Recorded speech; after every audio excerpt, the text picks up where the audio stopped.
নমস্কার, ব্রেকিং বাংলায় আপনাদের স্বাগত। আমি জয়ন্ত মজুমদার। সোমবার মঙ্গলবার আমরা যে খবর নিয়েছিলাম, যে খবর নিয়ে আলোচনায় মত্ত ছিলাম, সেটা হচ্ছে যে তৃণমূল বা মমতা বন্দ্যোপাধ্যায়, অভিষেক বন্দ্যোপাধ্যায় যে তৃণমূল, সেই তৃণমূল ছেড়ে হচ্ছে কতজন বিক্ষুব্ধ সাংসদ, মানে যারা নিজেদের তৃণমূল বলেই দাবি করছেন, তারা লোকসভা স্পিকারের কাছে চিঠি দিচ্ছেন। 20 জনের মতো সাংসদ তারা আলাদা হয়ে যেতে চান এবং তারা মমতা বন্দ্যোপাধ্যায়ের সঙ্গে আর কোনো সংস্রব রাখবেন না। তারাই নিজেদের আসল তৃণমূল বলে হচ্ছে লোকসভার স্পিকারের কাছে চিঠি দিয়েছেন এবং তারা এনডিএ কে সমর্থন করতে চান, আলাদা ব্লকে বসতে চান। এটা নিয়ে আলোচনা ছিল। যে একজন সাংসদ সোমবার দিন সুখেন্দু শেখর রায়, রাজ্যসভার সাংসদ তৃণমূলে, তিনি যে পদত্যাগ করেছিলেন যে রাজ্যসভার চেয়ারম্যানের কাছে, এবং বুধবার দিন আরেক সাংসদ সুস্মিতা দেব, তিনিও হচ্ছেন পদত্যাগ করেছেন। তো এটা নিয়ে আলোচনা ছিল মূলত, কিন্তু বুধবার দিন সেই আলোচনার কেন্দ্রবিন্দুটা চেঞ্জ হয়ে গেল। হঠাৎ করেই সেটা হলো যে মমতা বন্দ্যোপাধ্যায় হচ্ছে কংগ্রেসে যোগদান করছেন, মানে মমতা বন্দ্যোপাধ্যায় তার দলকে কংগ্রেসের সঙ্গে মিশিয়ে দেবেন, এই আলোচনা শুরু হলো। তো এবার মমতা বন্দ্যোপাধ্যায়কে এই পদ দেওয়া হবে, ওই পদ দেওয়া হবে, এসব মিডিয়াতে নানান ধরনের খবর টবর বেরোচ্ছে। তো আমি আজকে যে থাম্বনেল করেছি, সোনিয়া রাহুলের পাল্টা কি প্রস্তাব মমতা মমতা বন্দ্যোপাধ্যায় দিয়েছেন, সেটা নিয়ে আজকের আলোচনা করব। এবং হচ্ছে মমতা বন্দ্যোপাধ্যায় যদি কংগ্রেসে যান বা কংগ্রেস যদি মমতা বন্দ্যোপাধ্যায় শর্ত মেনে নেয়, সেক্ষেত্রে কাটা হচ্ছে অধীর রঞ্জন চৌধুরী, এবং তার সঙ্গে কংগ্রেস নেতৃত্বের কি আলোচনা কি সব হয়েছে, সেসব নিয়ে আজকে বিস্তারিত আলোচনা করব। তার আগে দর্শক বন্ধুদের কাছে জানাই যে যারা এখন আমার চ্যানেলটিকে সাবস্ক্রাইব করেননি, তাদের কাছে অনুরোধ করছি যে আমার চ্যানেলটিকে সাবস্ক্রাইব করুন এবং বেল বাটনটি প্রেস করুন এবং অল অপশন বাটনটি চাপুন, যাতে আমার ভিডিও আপনারা সময় মতো পেয়ে যেতে পারেন। আর দর্শক বন্ধুদের কাছে অনুরোধ করব, যদি আমার ভিডিও ভালো লাগে বন্ধু বান্ধবদের কাছে শেয়ার করুন। তো আসছি যে মমতা বন্দ্যোপাধ্যায়ের দল থেকে যারা 20 জন সাংসদ বেরিয়ে গেলেন, যারা আরো একজন দুজন বুধবার দিন শোনা গেছে তারা যারা মমতার সঙ্গে ছিলেন, মালা রায় এবং সায়নী ঘোষ, তারাও বেরিয়ে যাচ্ছেন বিক্ষুব্ধদের সঙ্গে, যারা ইতিমধ্যেই মমতা সংস্রব ত্যাগ করেছেন।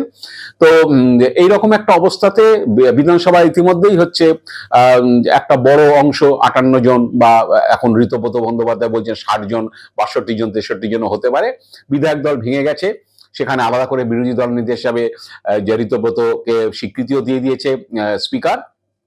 দল ভেঙে যাওয়ার পর একটা সংকট তৃণমূলের সামনে এসছে বা মমতা বন্দ্যোপাধ্যায়ের সামনে এসছে যে দলের নাম এবং প্রতীক মমতা বন্দ্যোপাধ্যায় হয়তো রাখতে পারবেন না, কারণ এত সংখ্যায় হচ্ছে বিধায়ক এবং হচ্ছে সাংসদ বেরিয়ে যাওয়ার পরে স্বভাবতই হচ্ছে তার পক্ষে রাখা সম্ভব না। কারণ এরা যদি নির্বাচন কমিশনে গিয়ে বলে যে আমরাই আসল তৃণমূল, তাহলে সেক্ষেত্রে তো মমতা বন্দ্যোপাধ্যায় সেই তৃণমূল কংগ্রেস এবং ঘাসের উপর জোড়াফুল এই সিম্বল রাখতে পারবেন না। তো তার সেই পার্টিকে ধরে রাখার ব্যাপারে একটা সংকট দেখা দিয়েছে।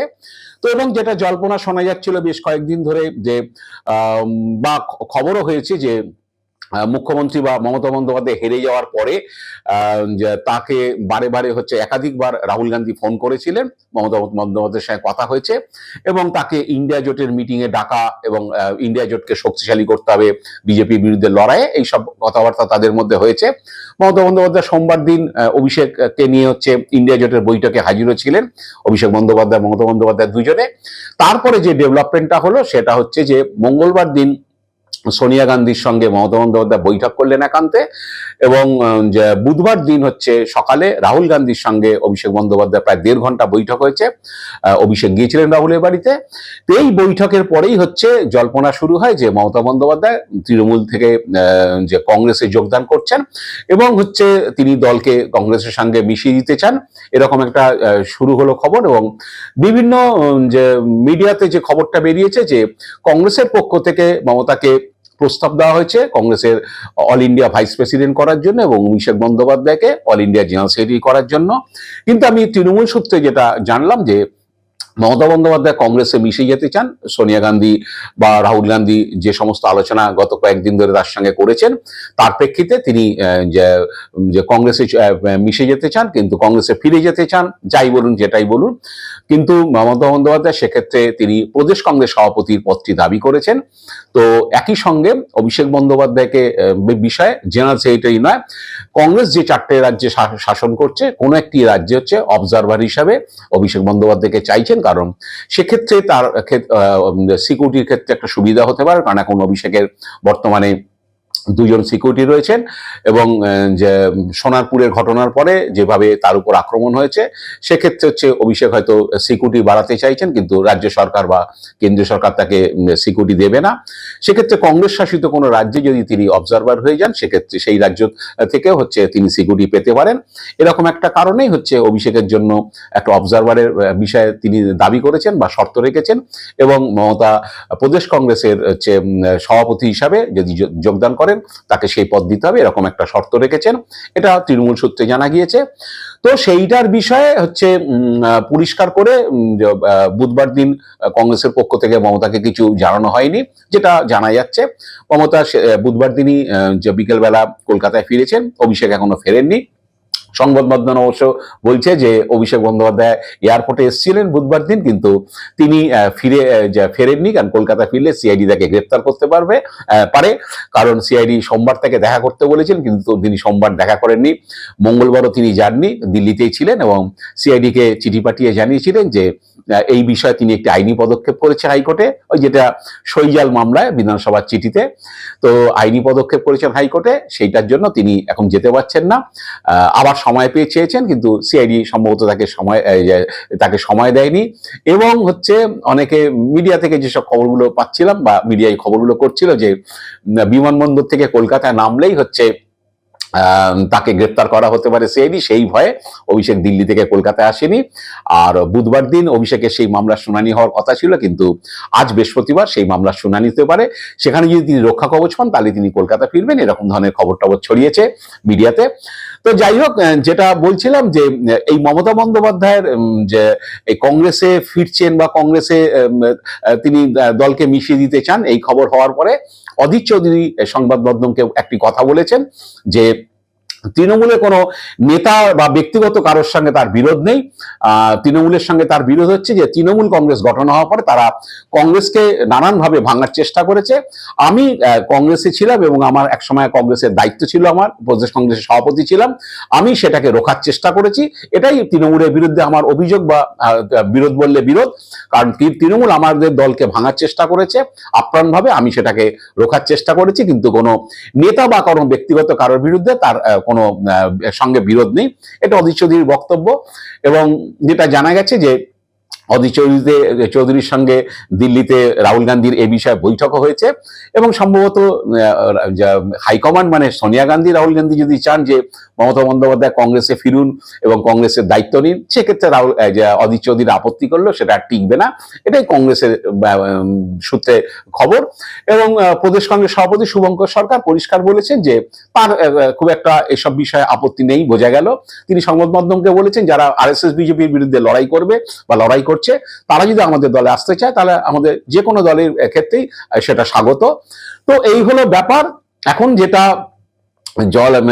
যে শোনা যাচ্ছে যে মানে যেটা ঘটেছে সেটা হচ্ছে বুধবার দিন কংগ্রেসের তরফে একটি যে নির্দেশিকা জারি হয়েছে, জেনারেল সেক্রেটারি কেসি বেণুগোপাল যেটা জারি করেছেন। আজ সকাল 11:30টার সময়, মানে আধ ঘন্টা বাদেই হচ্ছে দিল্লিতে দেশের সমস্ত রাজ্যের প্রদেশ কংগ্রেস সভাপতিদের মিটিং এ ডাকা হয়েছে এবং জেনারেল সেক্রেটারিদের ডাকা হয়েছে। কংগ্রেসের প্রেসিডেন্ট সেই মিটিং এ সভাপতিত্ব করবেন।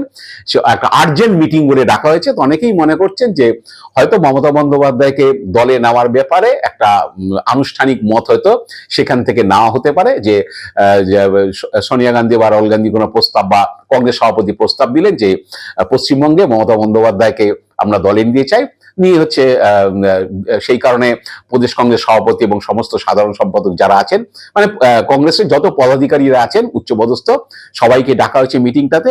আর আধ ঘন্টা বাদে 11:30 সে মিটিং শুরু হবে।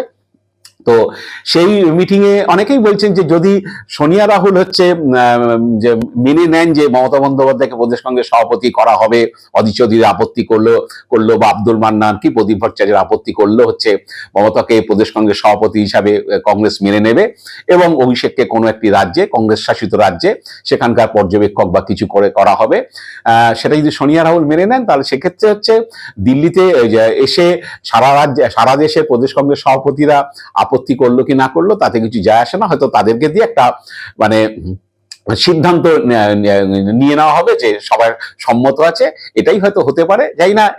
এই মিটিংটা আর্জেন্ট মিটিং ডাকার পরে এই জল্পনাগুলো বেড়েছে।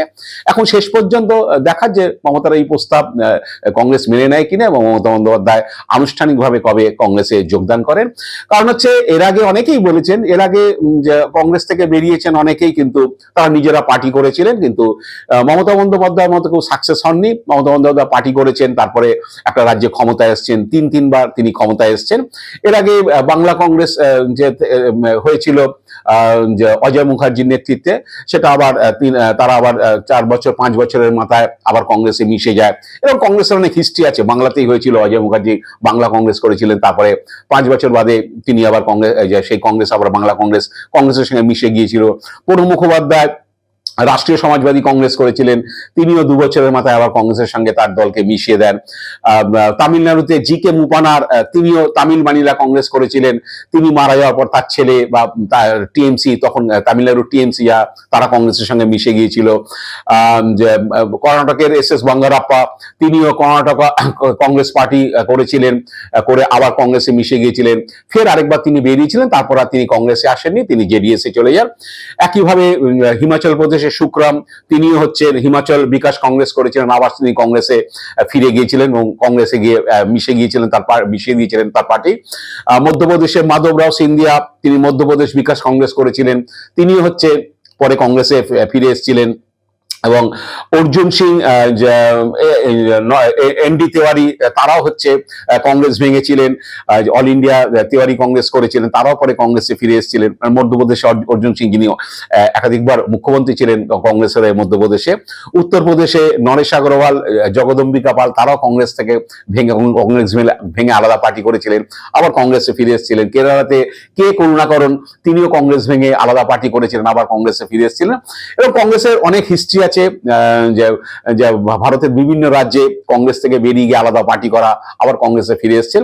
মমতা বন্দ্যোপাধ্যায় 28 বছর আগে কংগ্রেস ছেড়েছিলেন, আবার এখন একটা সন্ধিক্ষণ এসছে, তিনি আবার কংগ্রেসে ফিরবেন কিনা, বা কংগ্রেস তাকে গ্রহণ করবেন কিনা, বা ফিরলেও মমতা বন্দ্যোপাধ্যায় শর্ত, তিনি প্রদেশ কংগ্রেস সভাপতি হিসাবে ফিরতে চান, সেটা তাকে দেওয়া হবে কিনা, বা অভিষেকের জন্য যে পদ চাইছেন সে পদ তাকে দেওয়া হবে কিনা, এগুলো এখন সোনিয়া, রাহুল এবং কংগ্রেস হাইকমান্ড ঠিক করবে।